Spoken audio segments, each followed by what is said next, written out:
All right, cool. Hey, so we don't know what we're going to call this yet, but I'm sure that'll happen organically through this broadcast. So, yeah, I'm Reggie. This is Kevin. We're good friends.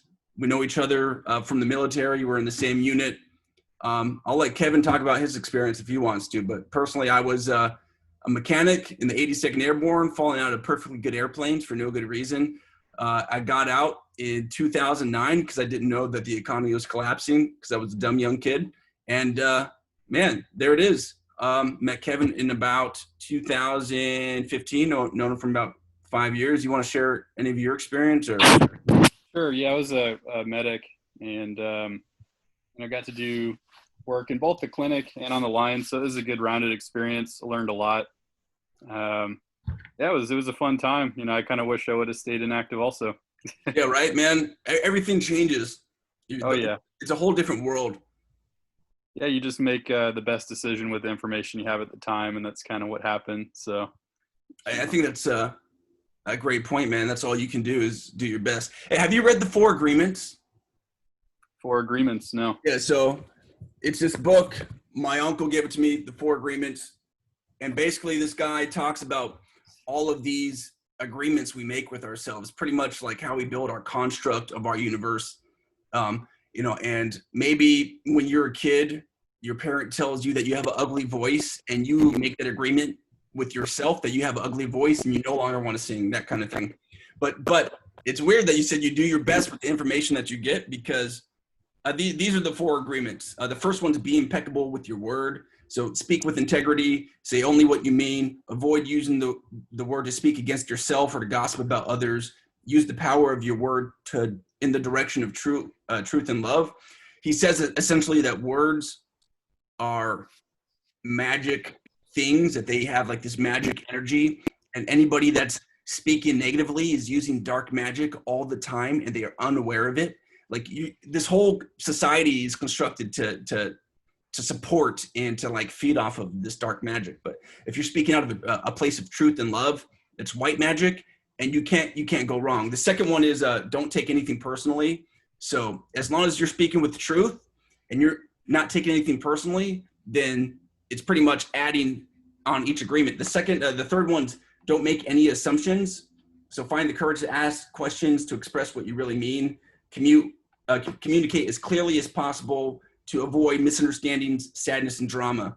So if you speak with the truth, don't take anything personally, and don't make any assumptions on what other people are feeling.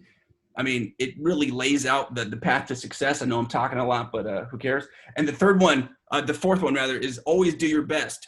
So as long as you're doing your best, no matter what, nobody can judge you, not even yourself. So you remove all that pain and suffering. Anyway, I thought so far, I'm about 50 pages away from ending, and last 3 days I've been trying to do it, and I feel this big shift in, my perspective of how I'm treating my wife or my kids or friends, or, even got into an argument with, not necessarily an argument, but a little heated conversation with one of my friends, trying to provide them some facts that I found. But I guess we'll get into fact sharing here in a sec. The reason why we're here, well, I mean, Kevin and I, I've been talking about some pretty crazy shit lately. I don't know about you guys, but there's some pretty crazy shit going on in the world right now. And shit, I think that's it's reassuring when you find somebody who you can talk to about this stuff, man. Like, you know what I mean, dude? Like, oh, absolutely. Yeah, there's not many out there. I think it's just like a thing where people, they have their mindset and they don't want to change it because that's kind of what they hang there. For sure. So for everything that they know to be unraveled, it's damaging to like your ego and who you are. So, it makes sense why people don't really want to go down that road or listen. But, I feel like I try and keep an open mind in life. Like everyone that can teach you something that you don't know, even if they seem like they don't know shit about anything. But everyone knows something that, we don't know. So it's always worth it to try and hear someone out. And, I think that probably kind of ties in with what your book's saying. Just, keep an open mind and like as long as you come at people with like a good heart, generally things work out for you. When you get into like negative habits, that's kind of when that negative energy starts to come out. So like drinking was a big one for me. Like negative habits come out from that. So if you can just avoid that kind of stuff and cut that or cut those kind of people out of your life, then it's going to change everything drastically for you. But with the whole waking up thing, like I was always kind of like curious, I guess you could say, and YouTube was always there. I think for me personally, like all the stuff like surrounding 9/11 was kind of fishy. So I wanted to know more. There's just a lot of outliers. Like, I mean, just the whole premise of it, of an aluminum plane like piercing steel barriers, like its surface value, without all the science, it kind of just doesn't make sense. And it looked like a controlled demolition, honestly. And I think a lot of people that are seeking the truth, that's one of the first places they go. It's the first place is either aliens or 9/11. And once you get into those things, especially 9/11 and false flags in general, it's a rabbit hole that it's really hard to come back out. And I don't know. Have you heard of Building 7?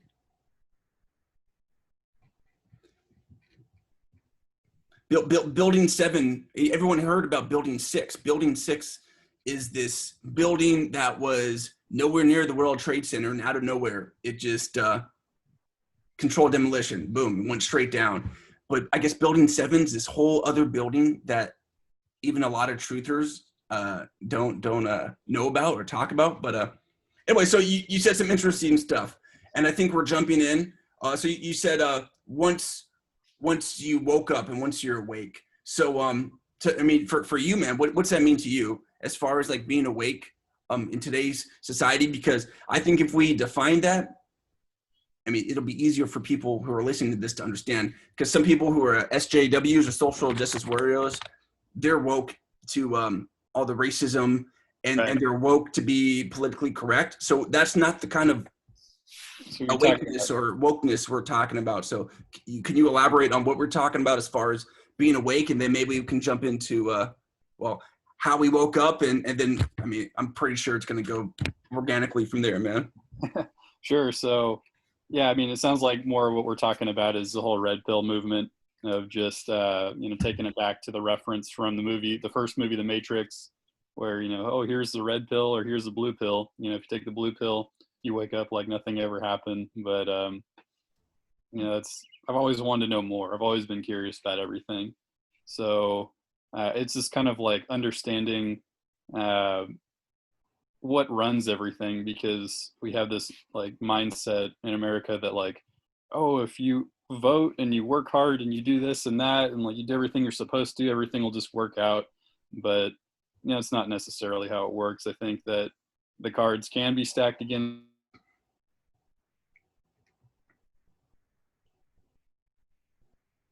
Money.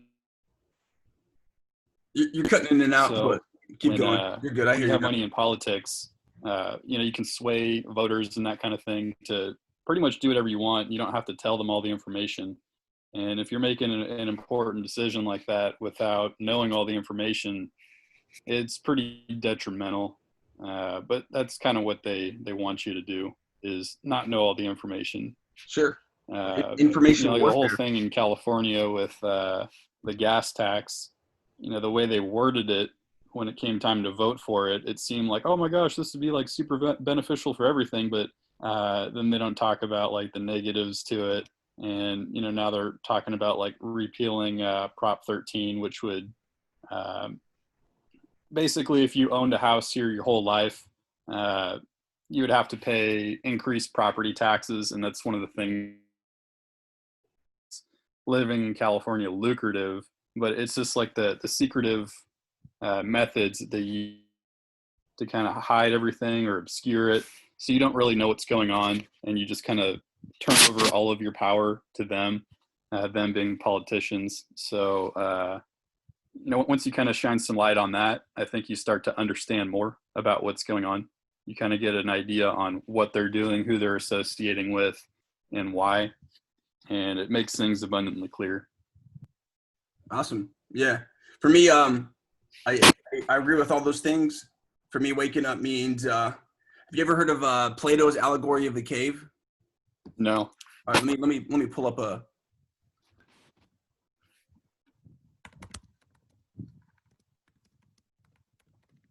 So what was that book called again? It was The Four Agreements. Okay. And it's, you know, I remember seeing it on my mom's shelf when I was a kid, and you know, like, oh, cool, Four Agreements. I never read it, but my uncle got it to me. You know, this whole COVID thing has really gotten me down, and my uncle, man, he's like, swear to God, man, it's like one of those people who's not afraid to be himself, and like when you're around him, like his light and radiation, his light just shines through, man, and you know, and he always took care of me when I was a kid, you know, and we had a falling out when I was about 15. I think my ego ran my life for the longest time. It does right now. I'm not, you know, I'm not saying I'm above my ego, but like, yeah, my uncle gave it to me, and well, please share your, man, Zoom's doing some weird stuff for me. Anyway, can you see my screen? Yeah, it just came up. So I don't know if these pictures are going to fully do it, but essentially Plato has this this thing where humans get so entranced with what's on, let's call it the screen. And the screen here is the wall with the shadows. They get so entranced with the screen that they think that the screen's their reality, but they don't even see the projector in the back. They don't see the person behind the projector in the back. They don't see the person's boss who's behind the projector behind you. So for me, waking up is realizing that we've been staring at this wall of flickering shadows and really thinking that's our reality. And waking up for me is kind of seeing the true reality for what it is. And, you know, I don't know if I've always been awake. I think we've always had that friend who was the conspiracy theorist. And, you know, for me, I'll call him J-Dubs, my buddy J-Dubs. All of my friends, including myself, were like, hey, you're crazy, dude, 9/11, blah, blah, blah. Like, but he turned me on to this documentary called Thrive in, I don't know, 2010, 2011. It really got me going. So I got into 9/11. I watched, what were all those movies? Zeitgeist. I watched all the Zeitgeist. And then my wife and I just kind of fell out. Like you, I stopped drinking about 4 years ago. And I realized, man, as soon as I stopped drinking, whatever it was, maybe it's divine wisdom, I don't know. My resonance, everything just shot up exponentially. Like everything in my life increased for the better. And it was the craziest thing. I don't know where we're getting there, but anyway, so waking up like fully, I think that was part of my spiritual awakening, because if I was still drinking, I'd be even more numb to the world. But the biggest thing, man, is this whole CV-19 thing. I don't know if you can say COVID-19 if they take you down. You can say it once, but we'll call it CV. So the CV got laid off in April, and it gave me nothing but time. So I don't know how I got the documentary, but Out of Shadows jolted me the hell up. I've always listened to Alex Jones a little bit. Everyone thinks he's crazy. I think he's just he's crazy for a reason, so people can say, okay, you're an Alex Jones follower, and that just like it discredits everything, even though he says some shreds of truth. But Out of Shadows, it got like 6 million views in 3 days, and it broke down like Operation Mockingbird, where the CIA infiltrated Hollywood and is essentially manipulating Hollywood, and it shows that they never really stopped. It goes down Operation Paperclip, which I've known about pretty much after World War II. The U.S. recruited all of these top Nazi scientists and officials. What's the guy's name?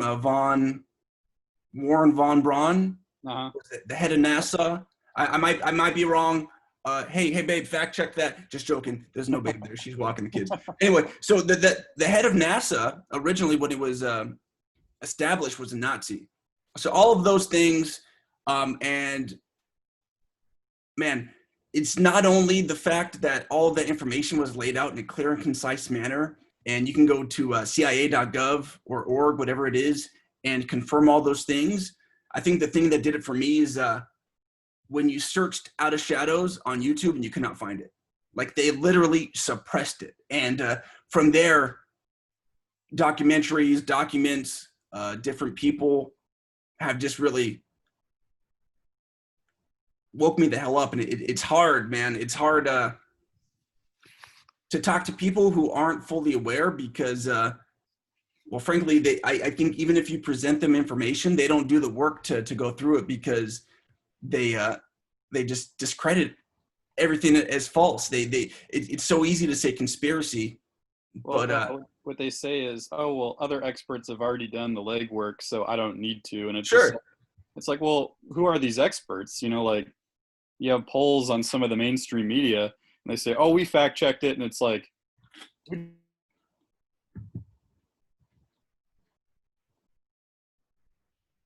it's just like, okay, that's not how a fact check works. But Yeah, like, you can't use yourself as a source.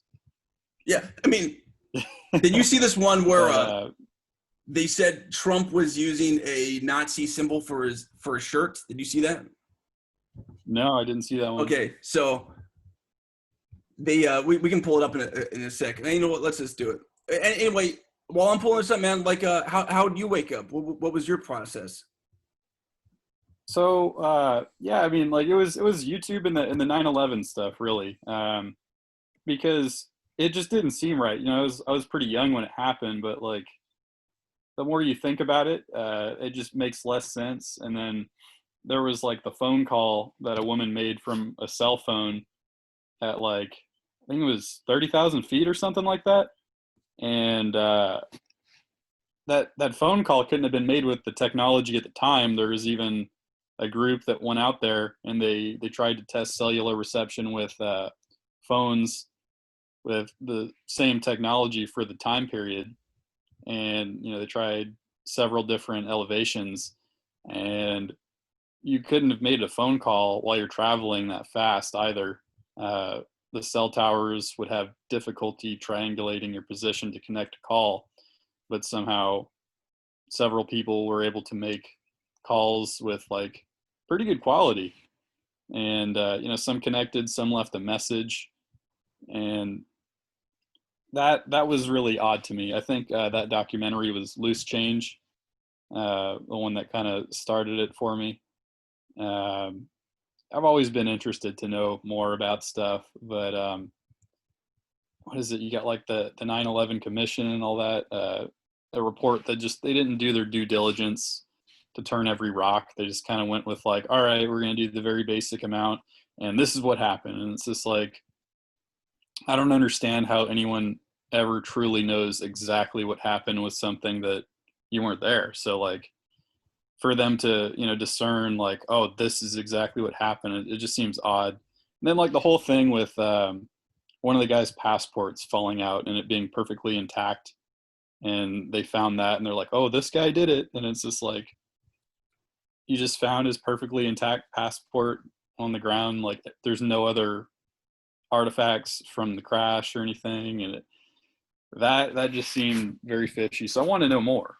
And then you kind of dive down the hole, and then people that are on I guess this way of thinking, they know more about the other stuff going on. So it's kind of like your gateway drug, I guess you could say. So you Sure. get in through that, and then you start getting slowly exposed to other stuff.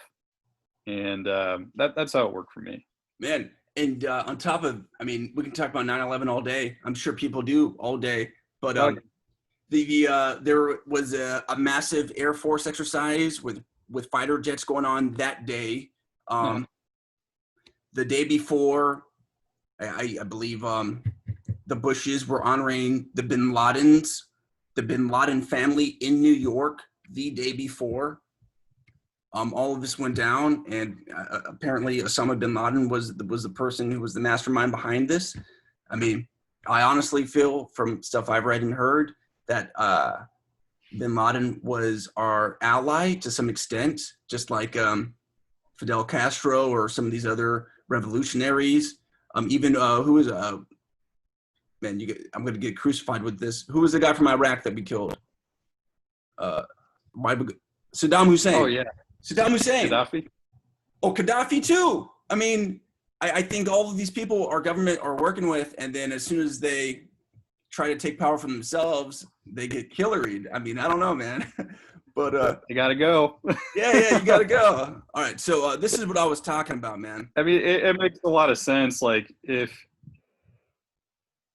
you were to like create infrastructure.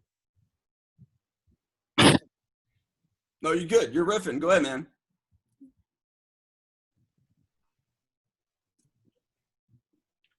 Yeah, I mean, it's like if you were to create infrastructure for somebody and set them up, and then all of a sudden they start going the other way that you didn't agree upon, that could pose a problem. But when the leader realizes that they're getting the short end of the stick on everything, like, oh, this doesn't really make sense for me to agree to this deal anymore.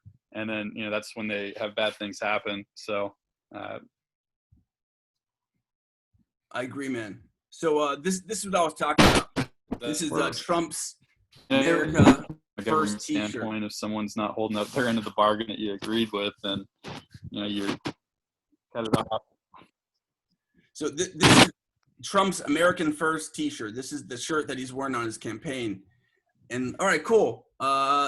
Eagle, American flag, Trump 2020, great.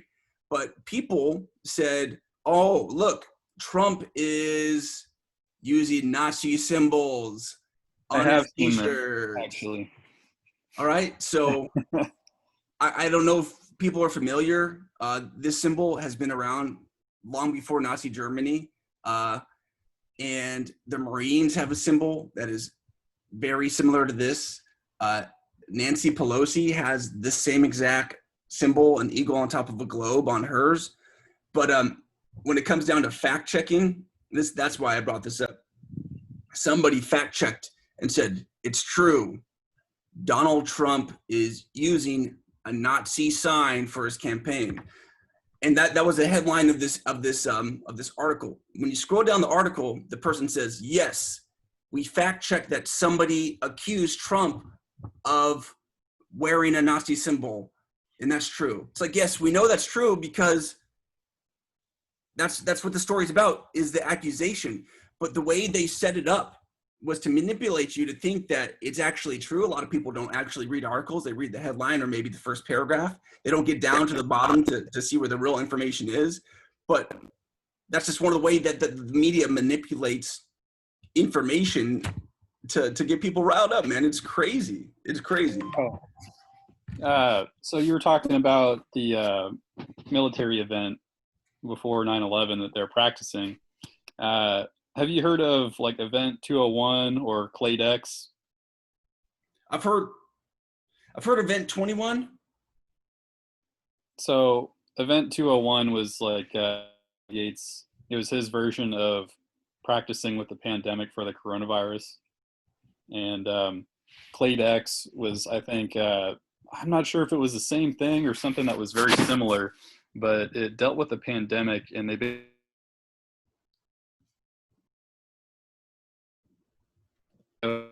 out where stories and everything. It looks real if you watch it, but I know that's on YouTube. It might be worth a look at some point. But they kind of ran through an exercise.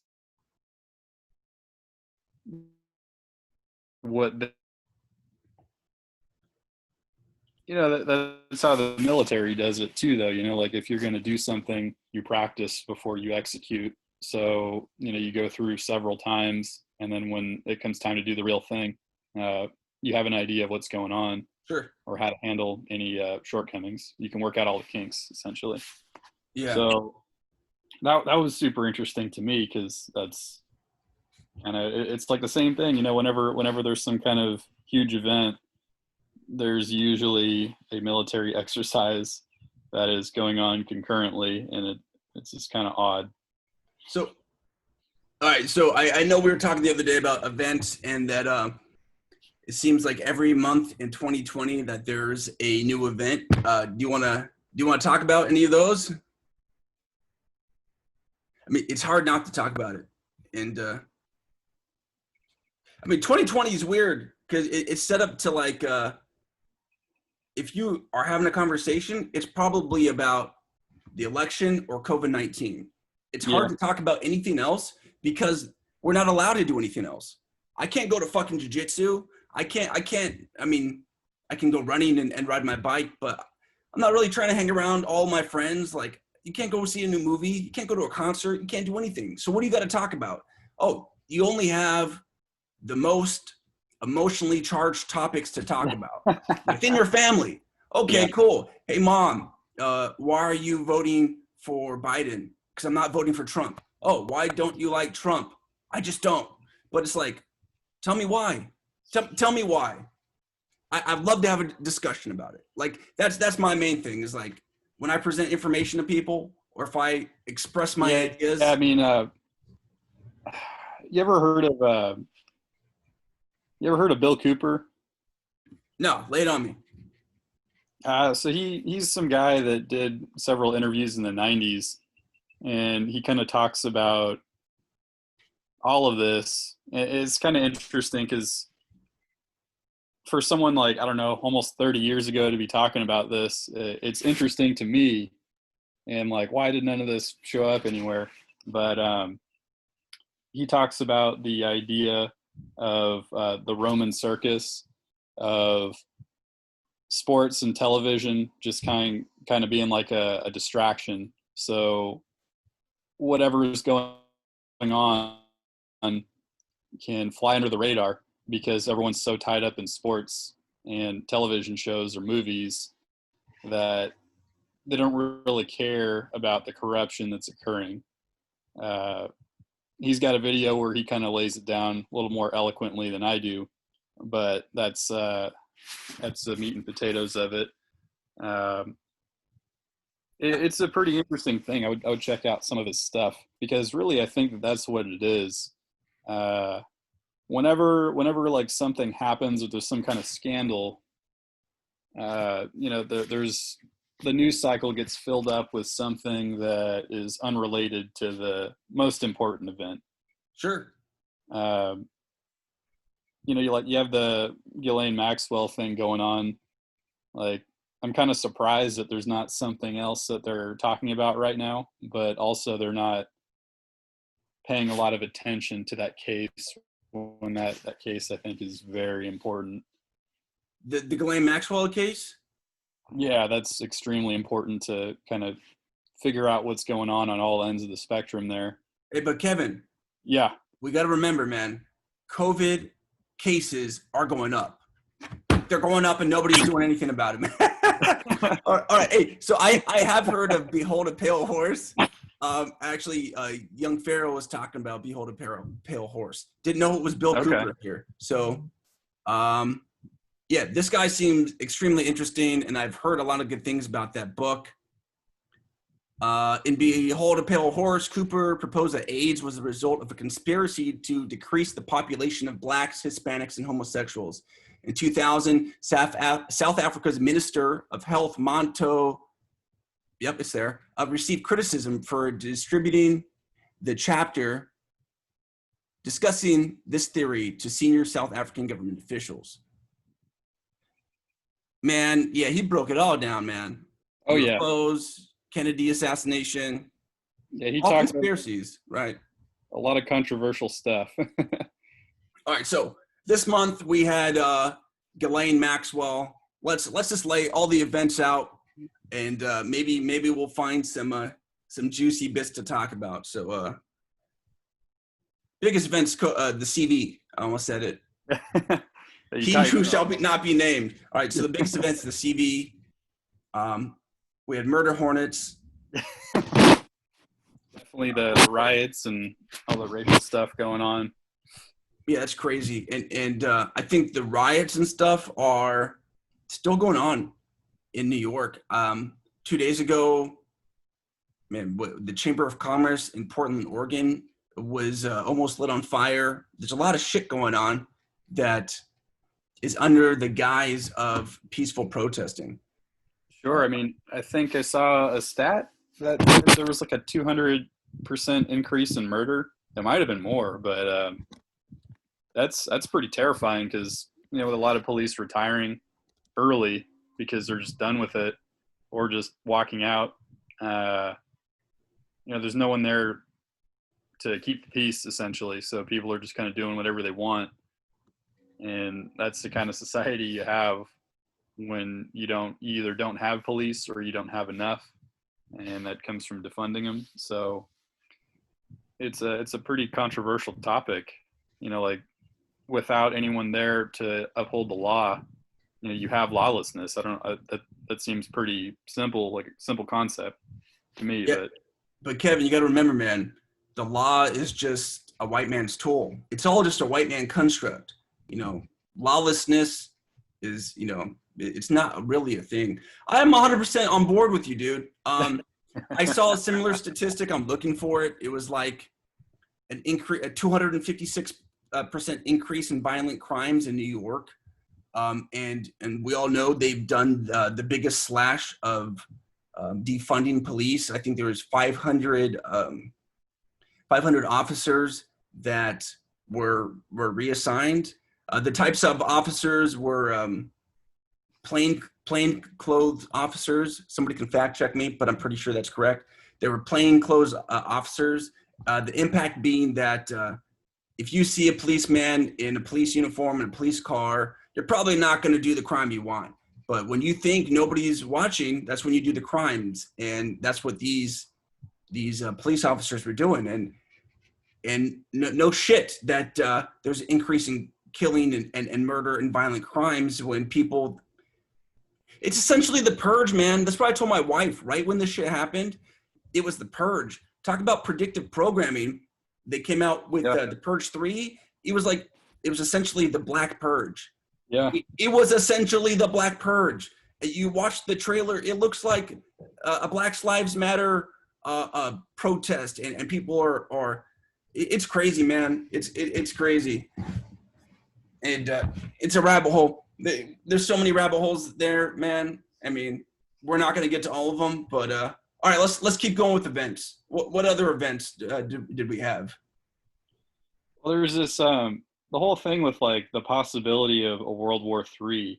It's like a constantly recurring theme, and you know, whoever the enemy is seems to be changing, but I think they're all still inclusive. So, oh my gosh, it's Iran now, or it's the CCP, or, you know, like Russia, whoever. Like that theme is constantly recurring, and with like an economy that's on the brink of crashing, generally war is the only way out of a situation like that, because you turn all industry over to war manufacturing, and then the government just pays for everything. So that's how you kind of get up out of a slump like that. And you're talking about the military-industrial complex? Sure. I mean, that's involved with it. Like, you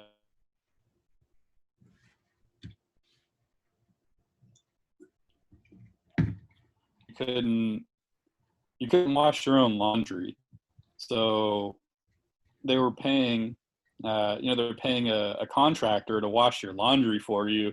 So and you it broke just out. seems so odd, you know, like you broke out, but you can't, even if you wanted to wash your own laundry, you couldn't. Yep. You broke up just a sec, and I only caught the last part, but I've been deployed to Iraq, so I know exactly what you're talking about. What was it, KBR? I think that was the name of the company, KBR. Do you remember? For me, it was Floor. It was Floor. I think it was like FLUOR or something like that. So they did the dining facility and all the major services, and you know, they're contractors, which is interesting because the military has all these jobs, but they weren't using them. So Yep. That seemed like a red flag to me, like something's going on. But then you look at things like Halliburton, and Dick Cheney's involvement with that. And it's just kind of like cutting deals to get wealthy because you're in a situation or a position where you have that kind of power. I mean, even so one thing I thought was interesting is, say you look at the Iraq war and the whole premise for why we need to go, oh my God, they have these weapons of mass destruction, but like really they didn't have shit for proof. They were just kind of peddling a bunch of garbage, and you use the media to sway opinion. So as long as you get the majority of the people on your side, you can kind of do whatever you want. Yeah. So, oh my God, we have to go over there. We have to stop these people. We're still there, and it's just like, why? I think that's something that's incredibly interesting to me. I mean, for no other reason, it's making money off of it, because that's how war works. And you mentioned the military industrial complex. Okay, man. Let's get serious though, dude. There's terrorism. There's terrorists, and they might build a plane and come back over here again. Like, yeah, I totally agree with you, and it's ridiculous. So, yeah, you broke up, and I just want to reiterate, when we were deployed, all of the people that cooked our food were hired, contracted local nationals. We couldn't wash our own laundry, so some of the essential tasks that people do day to day, some of the jobs that the military is invested in training people, we couldn't do because that work is getting contracted. You look at who owns the contracting companies, political officials, I think Colin Powell or Dick Cheney, one of the two. I'm sure they both own their contracting. It's like just an additional source of income for these people, and they're not getting rich if we're not at war. So that's one big question. Like, why were we there? Why are we still there? The whole weapons of mass destruction thing seems like I'm thinking of the word, but it was like it was a fallacy. It was false. And when you have the media shoving something down your throat 24/7, it creates this big echo chamber of people that echo back the same beliefs that you have, but they're not even your beliefs. They're not. You're being programmed. People don't realize they're being programmed. And even talking like this, you're being programmed.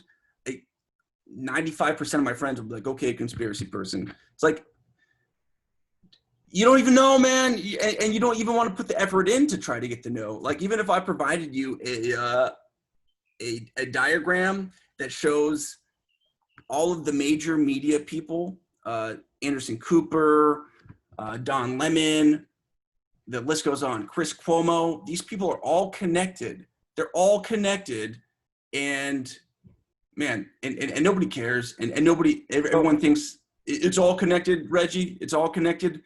I had my friend, I presented this study for why masks are ineffective. You saw that, right? Dave from the X22 report laid it out. It was from the AARP. Anyway, I threw that out, and one of the questions I got back was, so you're telling me that the government is all in on it and they want us to wear masks for nothing? Can you please tell me why that would be? That was the argument. I said, my response was, I have my ideas for why that is, and I would love to have a discussion about it with you, but it never got to that point, man. It never does anyway. Oh, I mean, I was watching a video last night where you have Dr. Fauci, who is saying now, he flip-flopped on his stance with that, but now what he's saying is you need to wear the mask. And then he's caught on video where he's wearing the mask where he thinks the cameras are on, and then he thinks the cameras are off, so he removes it. And then someone walks by behind him, and they also have their mask off because they all think that the cameras are off that are broadcasting to the news networks. Yeah. And, it's just like, so rules for thee, but not for me. I mean, that's super apparent, man, that not everybody is held to the same law. The rules don't apply to everybody. My answer to why push the whole mask thing is because masks scare people. It Yeah, scares people, man. Like, if masks don't scare people, then why are all armed bank robbers masked up? You can't see their identity. right. I mean, that is scary in itself. California is said to be releasing 8,000 criminal inmates from San Quentin because of the COVID-19 rise or scare. So that's 8,000 individuals who are going back into society, and they can cover their identity and add to some of the chaos that's already going on, man. But fear is one of the main motivators in life for everybody. So if you're afraid, you're more inclined to listen to authority, and that in itself, man, is powerful. It's all conditioning. I think it's all conditioning. You take it back to all these riots occurring and everyone's wearing a mask. It's like, I don't know if that was a coincidence, but at that point, everyone that's burning stuff down and committing crimes, they kind of just get a pass because they're wearing a mask. So their identity is concealed, so they can't be held accountable. And, I don't know if there's any connection to that, but it just seemed odd to me how that all worked out. And then, what was it? There was like a Million Man March in DC. I think it was like very end of June, no, very beginning of June or end of May. And there was these reports coming out saying that CV was not passed around through a 1,000,000-person march. And that just seems unlikely to me, that if you had 1,000,000 people in one place, that wouldn't cause a spike in numbers. But, yet you can't go get a haircut or go into a small business. Like, it just seems odd. It seems really odd, man. Yeah. So I'm showing pictures of the movie The First Purge, and it's crazy, man. Like, look at this picture. This picture. If I didn't tell you this is The First Purge, we replace this with BLM. It's the same thing, man. It is the same thing. It is scary. It is scary. And the only difference here is that, from what I see, the majority of all the Black Lives Matter protests, the majority of people sometimes are white people. Like, my wife and I, my family were coming back from 4th of July camping, and dude, in a rural ass Mendocino County town, as we're driving down, there was like 20 Black Lives Matter protesters, and none of them were black, man. It's like, and does it matter? No. Does it matter? No. Does it matter that protesters are not black? No. But for me, I don't think people see the full intentions of what's going on, because they don't care to see. And I can go into that more. I don't know if I should or not. Hey, just for the record, man, I'm half black. I'm black and white. So if anybody thinks I'm racist, I'm not being racist at all. And honestly, dude, growing up, I didn't really know the black side of my family. I didn't meet my my biological dad until like 3 years ago. My family. So Wow. my entire life, man, I grew up with my mom, who's white. My fuck half sisters. I don't know. That's just a construct. My sisters, who don't share the same father, are white. Majority of my friends are white, man. So like, I grew up thinking I was white, dude. Seriously. And people can say whitewashed, whatever. I'm extremely grateful for my upbringing and who I was around. It made me who I am and got me exactly where I need to be.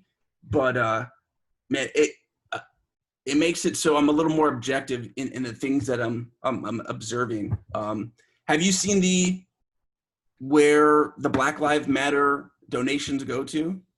Yeah. Act Blue. Yeah. You don't, what is it? For most donations, you can write it off on your taxes, but you can't with Black Lives Matter because it's not like a for-profit. It's not nonprofit. It's for-profit. Exactly. And then you can see where it gets dispersed to, and it doesn't go where they're saying it's going.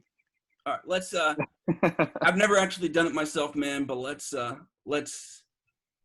let's jump down this rabbit hole, man. All right, so contribution rules. So this, I'm for those who don't know, I'm on the Black Lives Matter website, blacklivesmatter.com. Right off the bat, most nonprofits or any other organizations are what? It's a .org. It's an organization. So this is a .com, which tells me it's more of a commercial, commercial for those that don't know. So if I go to donate here, we appreciate your support of the movement of ongoing fight to end state-sanctioned violence, liberate Black people, and end white supremacy forever. Here, contribution rules. Contribution is made from my own funds, blah, blah, blah. 2, Act Blue Charities is a registered charitable organization formed to democratize charitable giving. Okay, so blah, blah, blah. I've only seen people do this, so I've never actually looked at this. But okay, cool. Act Blue Charities. So let's look up Act Blue Charities. I think that's where people go. And I'm doing what other people have done just to prove a point that we're not talking out of our asses here. So, oh, you're not going to give me Act Blue Charities? Here we go. Secure Act Blue. Of course, it's not the first one. Is this it? Features, support us, help about. Well, I'm curious to see where this goes, because at the bottom of the last page, it says that it is tax deductible for Act Blue. So I'm kind of curious about if that's different than Black Lives Matter.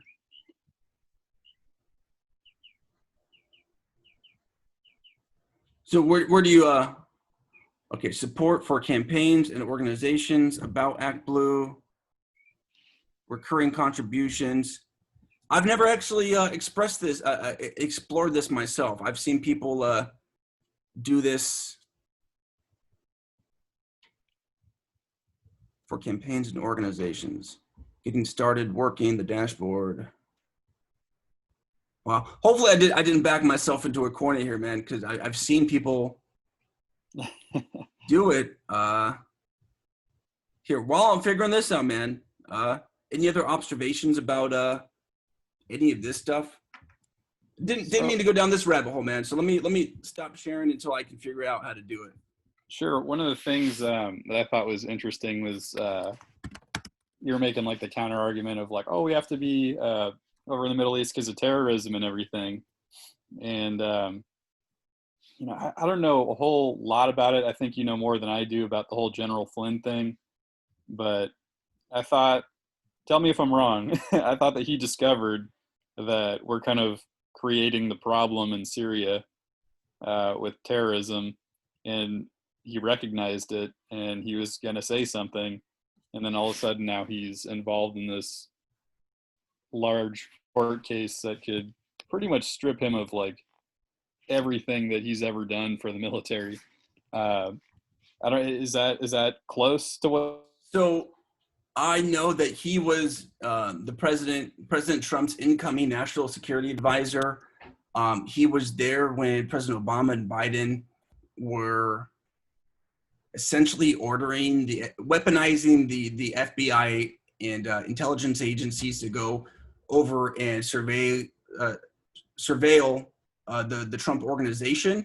And I know that there was some other stuff that he was going to bring to light because, well, shit, there's some nasty ass shit going on. So that's when he got caught up in all of this stuff. All of the documentation supports the fact that he didn't do anything wrong. He was brought in on the fact that he lied to FBI, but the FBI went over to ask him about a conversation that he had with a Russian ambassador. He's an incoming national security advisor. He talks to foreign ambassadors. He talks to foreign people. That's his fucking job. Mm-hmm. So the transcript came out of his conversation with the Russian ambassador. I'm thinking of his name. That's why my speech slowed down. But it's showing that he's good. And the whole reason why he pled guilty in the first place is because they threatened to go after his son. So as a parent, man, if somebody was coming after my kids, I would do whatever I need to do, man. But yeah, this whole Act Blue thing, I don't know if I'm gonna edit it out. It might be worth coming back to. But obviously, you see that Black Lives Matter. It's going to Act Blue. It's not going to Black Lives Matter. And if you look at what Act Blue is, it essentially disperses all of those funds to Democratic campaigns. So it's just like, man, it's more than what comes to the eye. There's like different layers of information, and a lot of people don't want to look past that first layer because it's scary, dude. Talk about scary.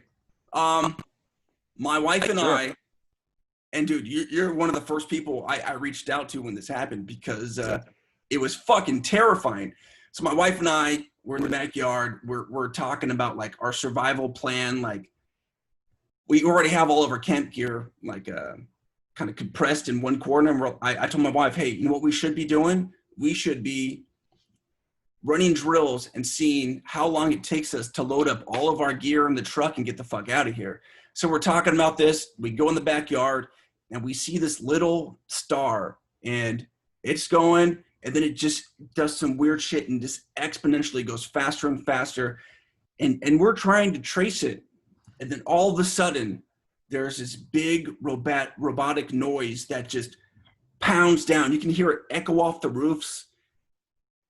I don't know if you've ever been in a car with like subwoofers up the asshole and you just feeling your body vibrate.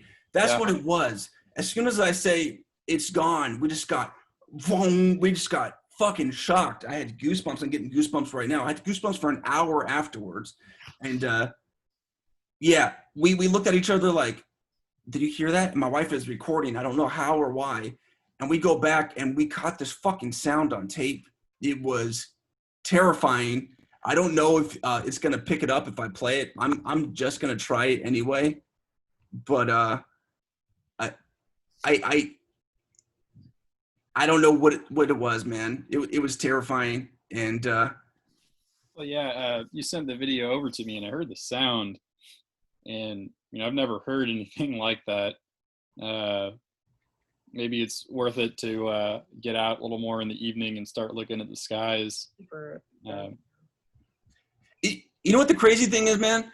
No matter where I play this video, I put it on my Bose speakers and I turn the sound all the way up, and you can hear it, but it's not increased. I have these big party speakers in the backyard, and I turned it all the way up, and I can barely hear it. It was like no matter what I put on, like it won't amplify the sound. So here, let me just play the sound real quick, and then it'll make me happy, and we'll get over it. So just my wife and I are talking about what we see. If we use any foul language, I apologize, but I'm just gonna play this, see if we can hear it. If we can't, we'll move on. Who cares?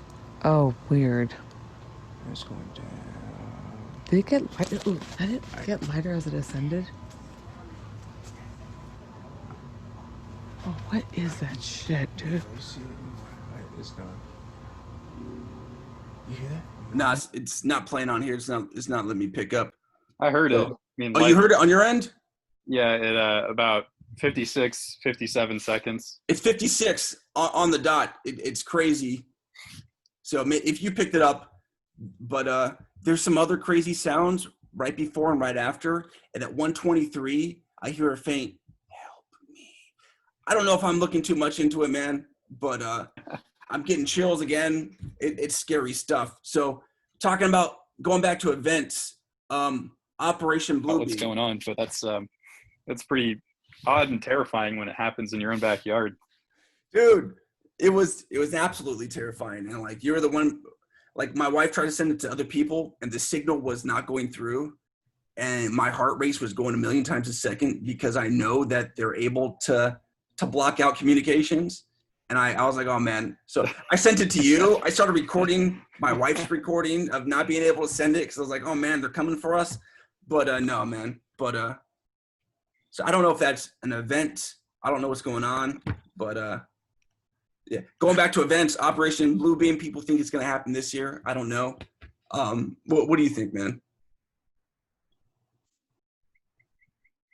You there? Yeah, I'm here.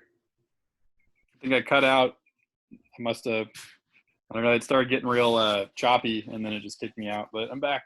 It's because we're talking about stuff they don't. No, I'm just joking, man. So no, Operation Bluebeam. You think it's gonna happen anytime soon?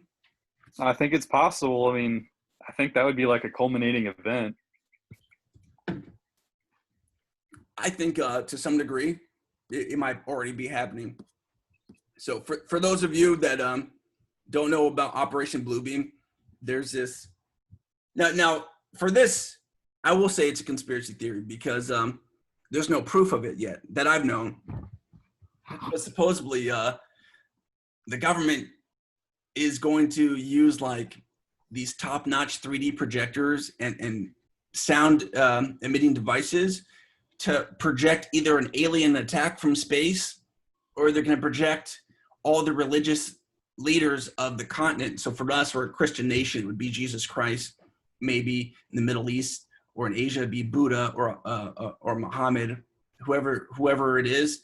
It's supposed to come down and bring us and pretty much scare us into a one world government. But I tell you what, if they have the capability of sending whatever my wife and I felt, you're not going to be able to discern it from reality, man. It's crazy.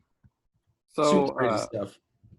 the whole idea of emitting sound, that's been around for a while. So the military has used that. There's like what is it, like you have companies like General Dynamics that do a lot of contracts for the military and their equipment. I don't know if it was General Dynamics, but it was a guy from one of the companies that does a lot of the high-tech equipment, and he was talking about being able to use a device where you can target sound towards a direction. Basically, the way he described it was we can make it sound like an entire convoy is coming up over the hill, so they could do it on the left side, and then they'll come in through the right and be able to squeeze in without anyone noticing. And I believe it, man. the video was from like 2010. So that guy is basically telling us that technology has been around, at least for 10 years, but it's been around longer. Way longer. I mean, didn't Tesla invent the majority of the devices that we're using today? Wi-Fi, Bluetooth. These are things that were already documented and created in the 1900s. Yeah, he had what was it, the earthquake machine? Did he really? Yeah. I'm looking that up because I believe you.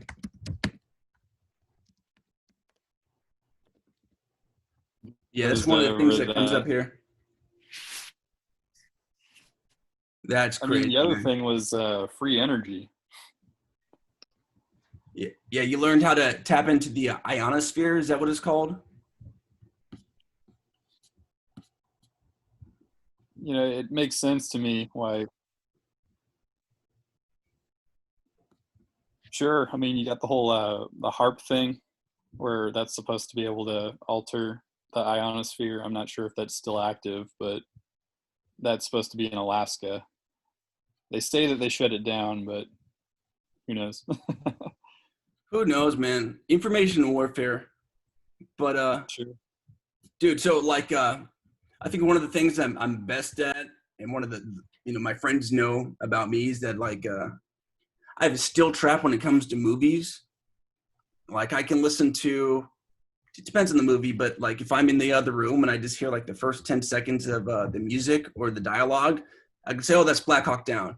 Or that's like, I've seen so many like weird movies that not a lot of people have seen, and I remember all of them. So the thing that resonates the most with me right now is They Live. You ever seen They Live with Roddy Piper?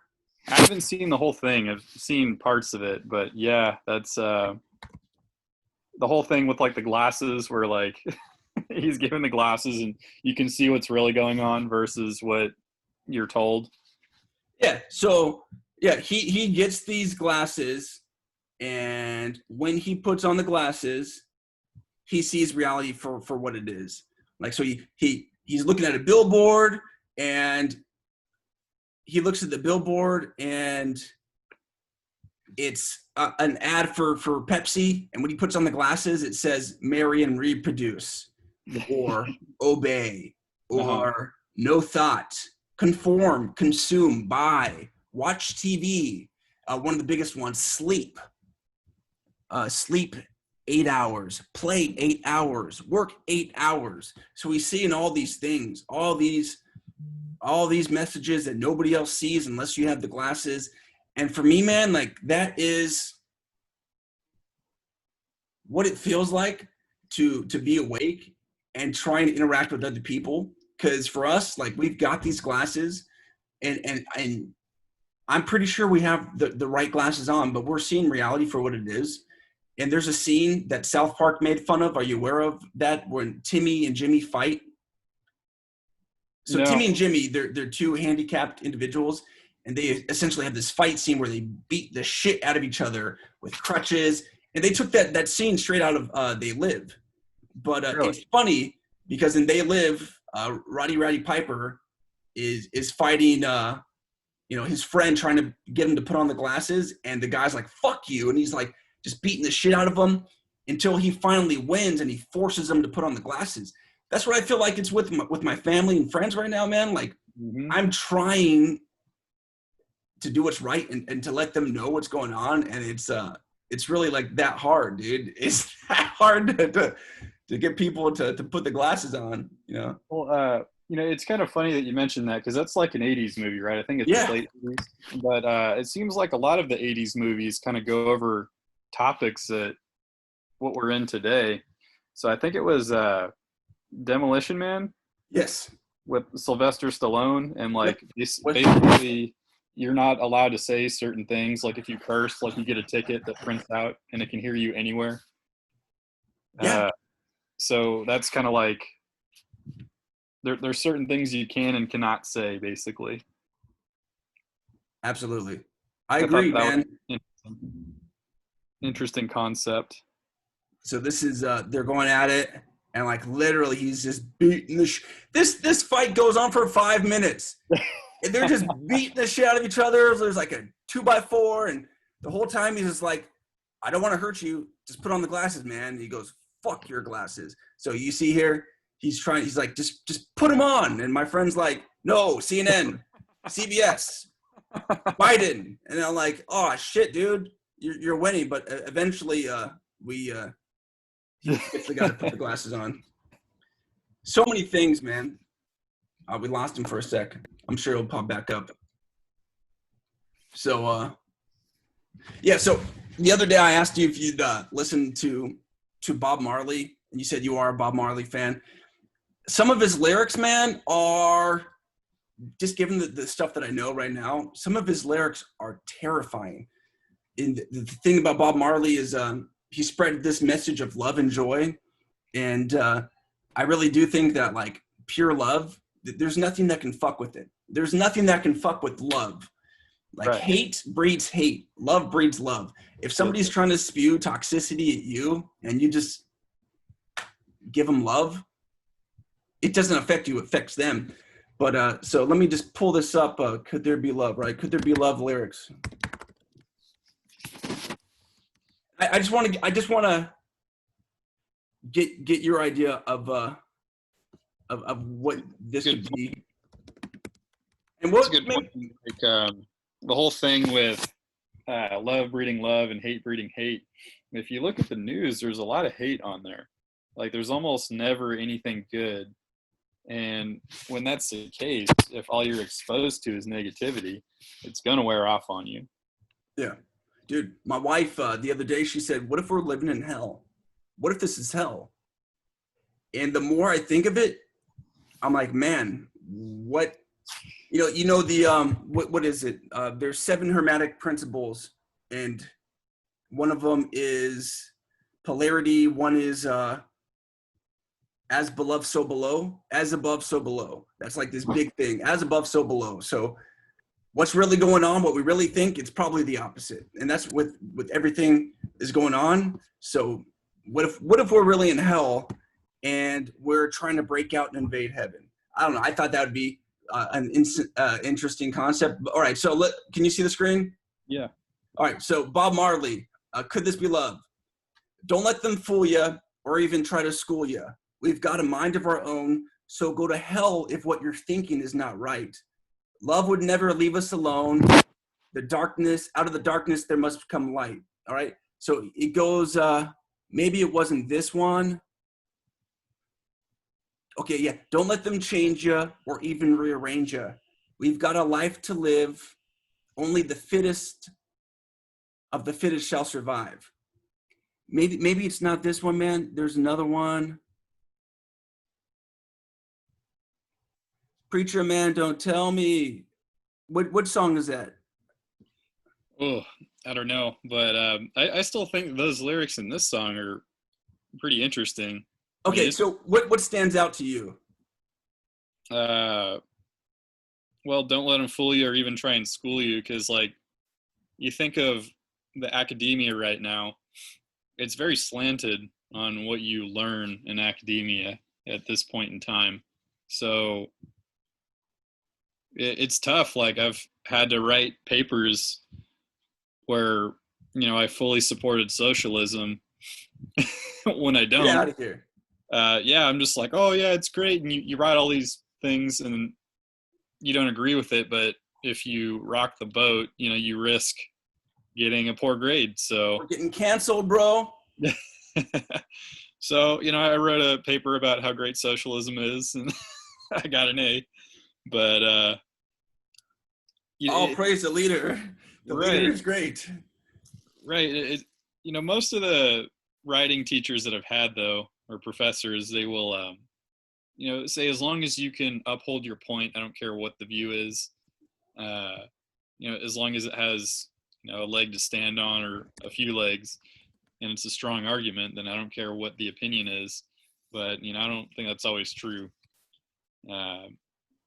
But, with this guy, I kind of felt it out and I'm like, I think he might not agree with me. So I had to do it. And that's kind of a bummer when you can't really say what you want to say, because, they're allowed to say what they want to say. But if you say what you want to say, then you're wrong. And it's just like, well, is anyone ever really wrong? Like, it's the whole thing of hearing each other out that we talked about earlier. Everyone knows something that you don't because all of our life experiences have been completely different. So, for you to just basically tell someone that is the wrong way of thinking, like that doesn't make any sense to me. That totally dismantles freedom of speech and even hate speech. It's freedom of speech, man. Like, I support freedom of speech, and like, not everybody is always going to say the greatest things, but like today's generation is so fucking soft that if you say anything that they don't disagree with, it's hate speech. Free from the consequences, but I think you should be able to say whatever you want to say, and if you're willing to pay the price for that, that's fair. Absolutely. That's that's a great point, man.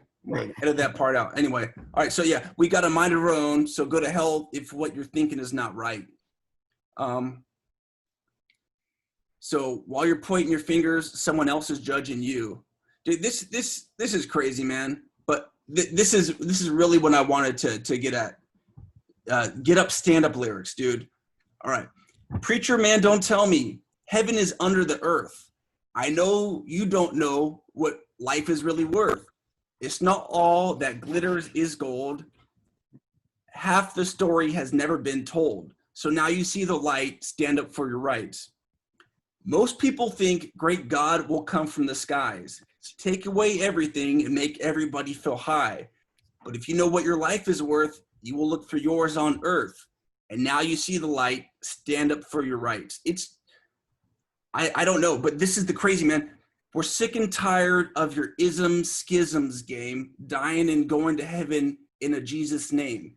Dude, it's like saying we're tired of all your isms. Racism, fascism, bigotism, and it's crazy that you can fool some people sometimes, but you can't fool all the people all the time.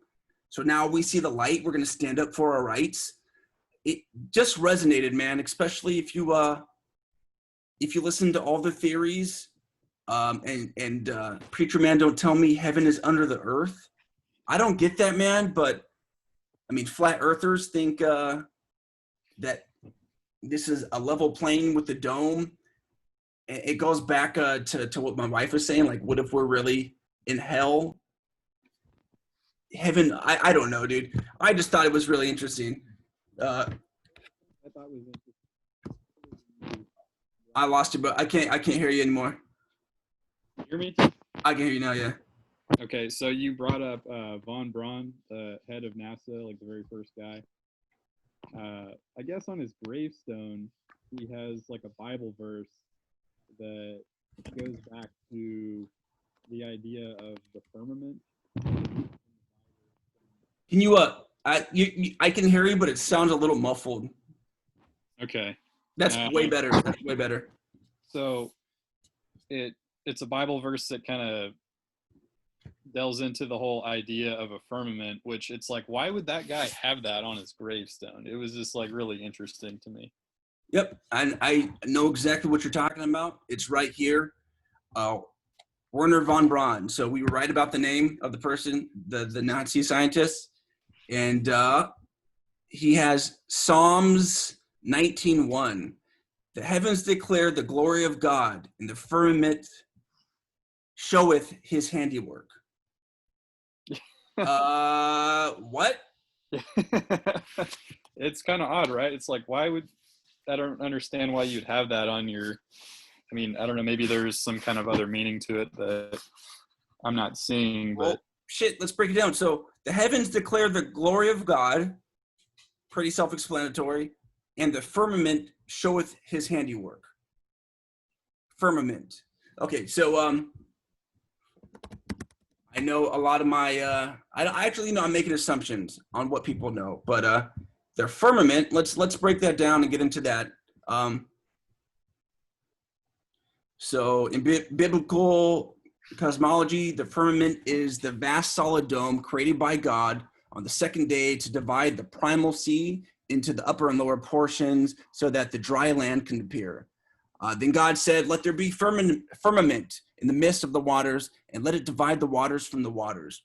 I've never read the Bible. I know I should. But essentially the firmament is this protective dome that's over the earth. So head of NASA, why would you pull that out? Why that one? We all know that they did tests where they were nuking the Van Allen radiation belt, where they were trying to break through something. There are some crazy videos that show missiles going up into the air, and you just hear this dunk, and it's crazy. Like, I don't know if we've ever really been to the moon. I don't know. No. You don't think so? I don't know. Oh, you don't know. I don't know. Does anybody know? It's there's just so many odd things that happen, like the whole thing where the original video reels from NASA of them landing on the moon and doing the whole mission got erased. It's like, how does that happen? Is that not like one of the most like groundbreaking things that we've accomplished like in our time? Like, I think that's amazing. That is like an incredible feat. And for them to erase the reels, that's too much.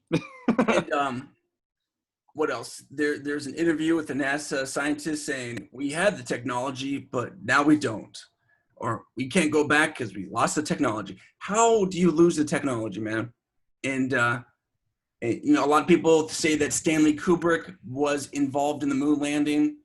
There's a documentary about Stanley Kubrick's depiction of The Shining, and how this guy was a master. Space Odyssey 2001 was made in 1979, I believe, and the graphics, I think, hold up till today. I mean, let's just wait a minute, wasn't it? It might have been 69. I think it was maybe 71 or so. I don't know. You might be right. I'm looking it up right now. Okay. 1968. You're absolutely correct. So 1968. we have this depiction of space. In that movie, there is some technology. So we have an AI supercomputer that's taking over.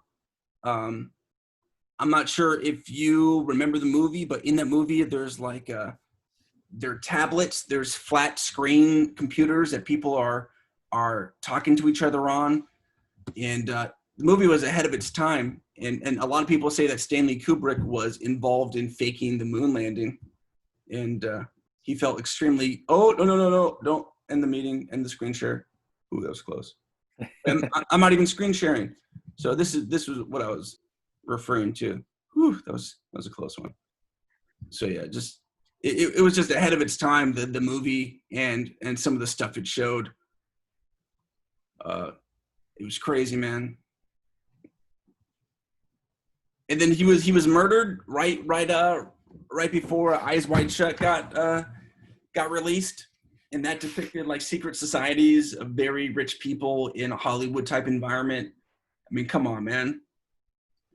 Yeah, just the wealthy people all partying together and basically doing satanic stuff. And then anyone that went against the grain was kind of sacrificed or dealt with harshly. I mean, I don't know if we see that. I mean, we do see that nowadays, but I mean, if I told my friends or if I told anybody, right, there's a secret Masonic satanic cult that's sacrificing children and harvesting adrenochrome so they can be eternal and live forever. I don't know, man. Like, you start saying these things and people are programmed to just like not have any part of it. It's crazy. It's like, that's bullshit immediately. Does not compute. I mean, okay. So when presenting information to people that are not awake, I think this is a great thing to talk about, Matt. Like, how do you interact with people that are not awake? And for me, there's like 3 or 4 types of responses you'll get when you're talking to somebody. One, you present them information and they say, that's interesting, I'll look into it. 2, they say, that's bullshit, I'm not going to look into it. So either they agree with you, they don't agree with you, but they'll give you a reason why, or they'll not say anything. But like, if somebody was to give me information, my first inclination would not be to say bullshit, like bullshit.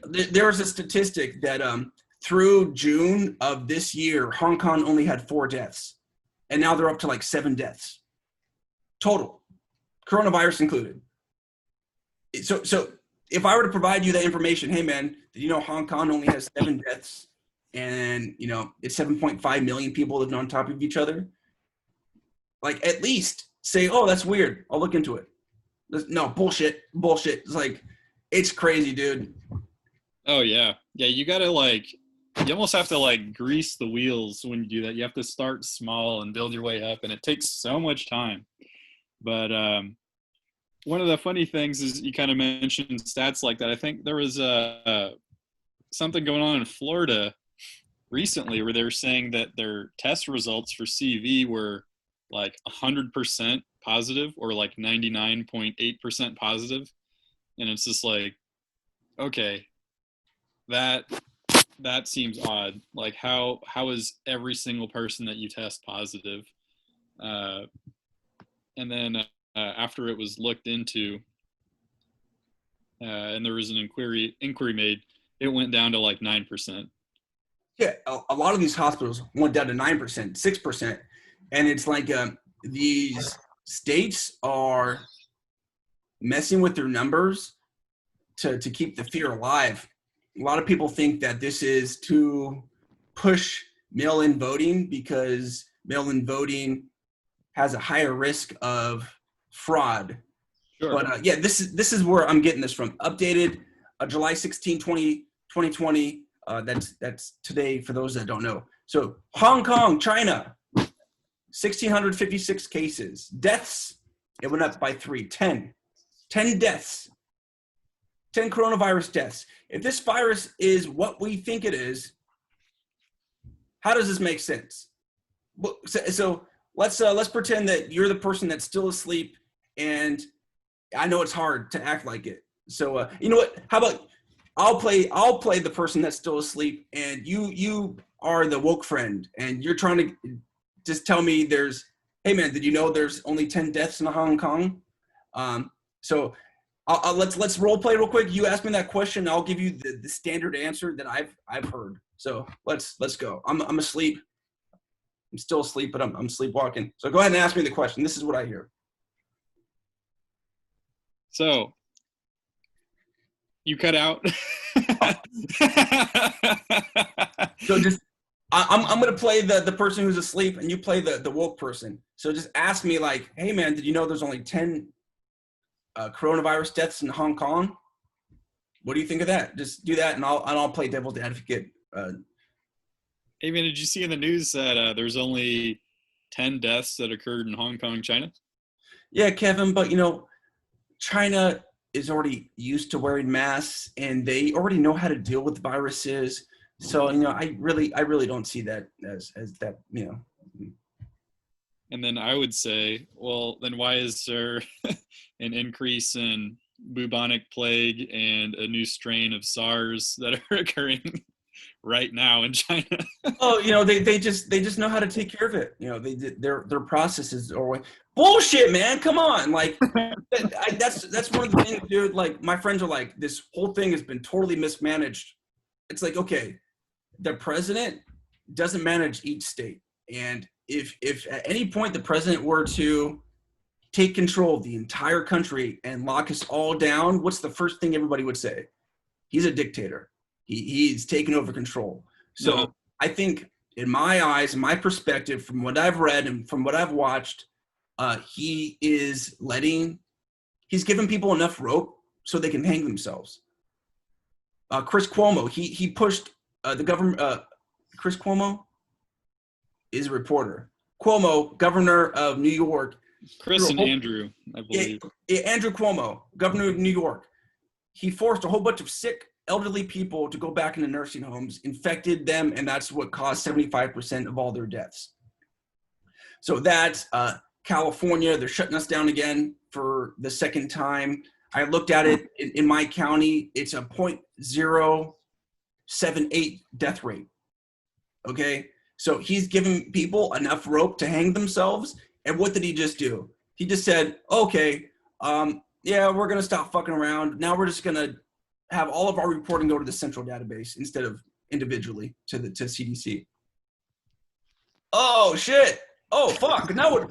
And hear me out. If he would have done this too early, we already heard about the plague. We already heard about all these other things. If he would have done this right off the bat, then they would have just came up with another event. But the fact that he was like, oh, man, let me just play your game. Let me just play your game. Now he springs this up like 3 months away from election. It's a little hard to come up with a new event. So that's my take on it, man. Well, you got the whole thing with hydroxychloroquine. So, the news media was very sure that it didn't work. and then you have them coming back saying, oh, a new study says that it's very effective. But before they were saying about how dangerous it was. And then they had the Lancet report that came out. And it doesn't work at all. And it's just like a whole phony, like everything about it is phony. Like they had like 6 people on their staff. Like nothing was reviewed. It's just like, and basically by doing that, what they've done is they've caused the max amount of damage that could have been prevented. So, the death numbers are low, but people still died. And we may not know what the long-term effects will be. So, damage was done by negligence, and that's not being spotlighted at all. Yeah. And all of our opinions are solely on us. No other organizations or anybody else is shoving this down our throat. These are our own opinions. Follow the hydroxychloroquine thing very closely because it was detailed in some of the things that I follow. And yes, that was one of the things where they maximized fear. I would talk to people just to test, hey, what do you think about hydroxychloroquine? I have a friend who did 8 years of school, went to Johns Hopkins, and they were like, oh, it's great for malaria. And they're all going off this study that wasn't peer reviewed. And when scientists all around the world asked for their data set and how they got to their conclusions, that's when they retracted the study. And the study was the thing that was really pushing all this fear and death. And very few people talk about it now, which I'm like, come on.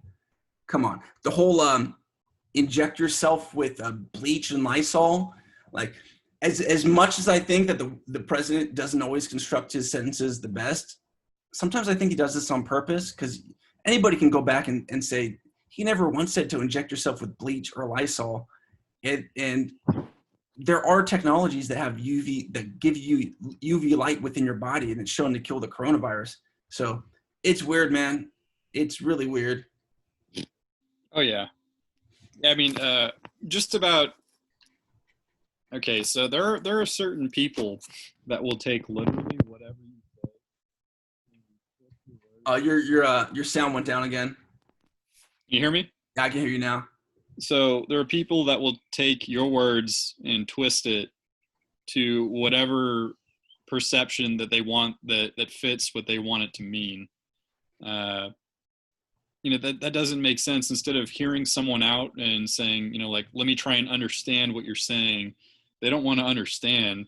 They just want to basically say, this is what he means. And it's just like, well, how can you make that assumption without clarifying?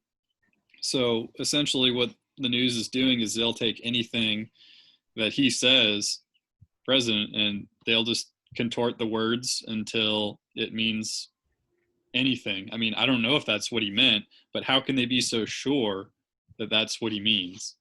Yeah, man.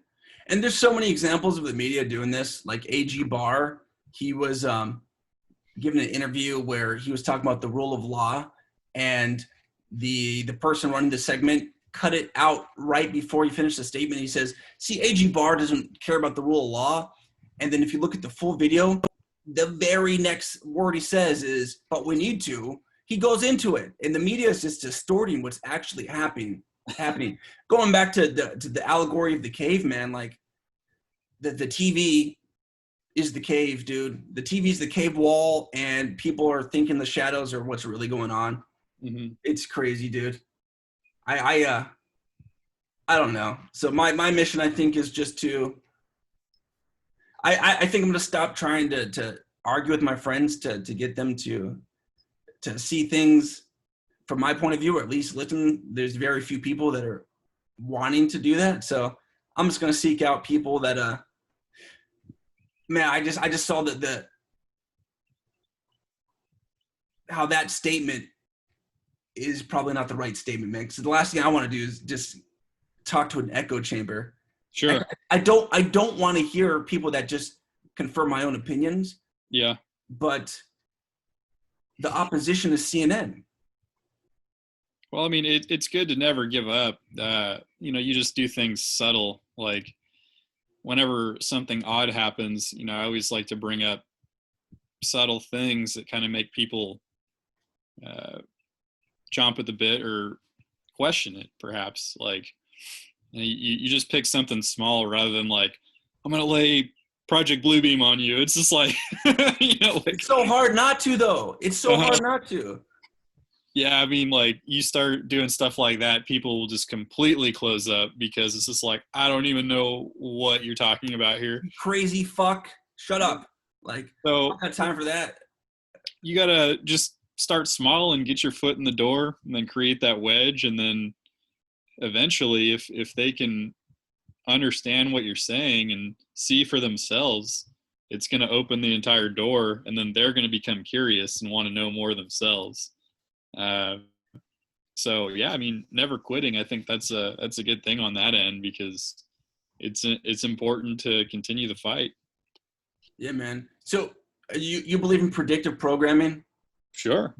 I think we should do one of these on predictive programming, man, because there's so many movies with little subtle messages, like even you ever see the movie Moana? No, I haven't seen that The one. cartoon. So it's a cartoon, and the very first like musical outbreak, this chieftain is talking to his daughter Moana about like, don't leave the island. The island's all you need. Don't leave. I'm like, oh shit. These motherfuckers are telling my kids like, maybe not, maybe not. But if I was to think this, it's very subtle programming. It's like, you have everything you need in your house. Don't go outside your house. And there's another song with this crab. I know it sounds fucking weird, dude, but he's like this big glittery crab, and he's talking about like how he used to be nothing, but now since he's all glittery and shiny, now he means something. And you shouldn't listen to your mom who's telling you to be who you are on your inside. It's fucking like, I'm like, oh man, what am I letting my kids watch? But it's so entertaining that it's hard. I'm joking, dude. I don't know, man. It's hard as a parent, like deciphering the bullshit and trying to shield your kids from stuff. But Yeah. like, I grew up to the Goonies, dude. I grew up to some really dark shit, and well, I don't know, man. It's crazy world, dude. Yeah, I mean, I do think predictive programming is the thing, though, and that's the crazy part is parents will just be like, "Hey, here's an iPad. Like, go sit down on the couch and be good," and then like that's their method of parenting. I mean, I don't know. I'm not a parent, so, but it just seems kind of odd rather than like spending time with the kids. That's a method of, just like, hey, just shut up, like, and just watch this. Like, by doing so, they're exposed at a very young age when the mind is most malleable. Yes. So you have the whole idea of, I think it's between age 3 and 6 is when you're most receptive to pretty much anything. So like learning languages is very important during that time. Like if you're going to learn, a second or third language, and if they're at that age and they're watching this programming, I think they're in a way absorbing the information that may be between the lines rather than what's going on. Like, you may not realize it, but you'll remember images that you see. Like, I don't know, I remember images from a kid, and like some things you just don't forget. So I do think that there is some kind of methodology to that. Yeah, absolutely, man. You sit your kids, like that's one of the things when I was when we first had our son. It's like when you're shopping for a Honda Prius or any car, and all of a sudden you see more of those cars popping up. Same kind of thing when you're a parent. Maybe you don't look at other people's parenting styles until you're a parent. But when we did become parents, we were like, man, we're never going to be those parents that let the kid just have a tablet at the dinner table. We're going to engage our kids, and we stay true to that. But you're letting the algorithm raise your kid. And really, I really think that the algorithm's like trying to map out the kids' brains and see what kind of stuff it can pull at. But I think we can do that for another time, dude. Hour and 40 minutes. That went by really quick, dude. Right. So anyway, man, thanks for chatting. Maybe we'll have something more structured, but honestly, I don't get to talk to a lot of people anymore, man. So this is just being able to talk and express myself for no reason other than just to talk and express myself is nice, man. So thanks for joining in, dude. And shit, let's see where this goes. What are we gonna call this thing, man? That's a good question. That's a good question. The Great American Fallout? I don't know, dude. It seems Sure. It seems Whatever. Yeah. All right, we'll get there when we get there, man. But cool. Nice talking to you, man. Yeah. See you next time. All right, cheers, bro.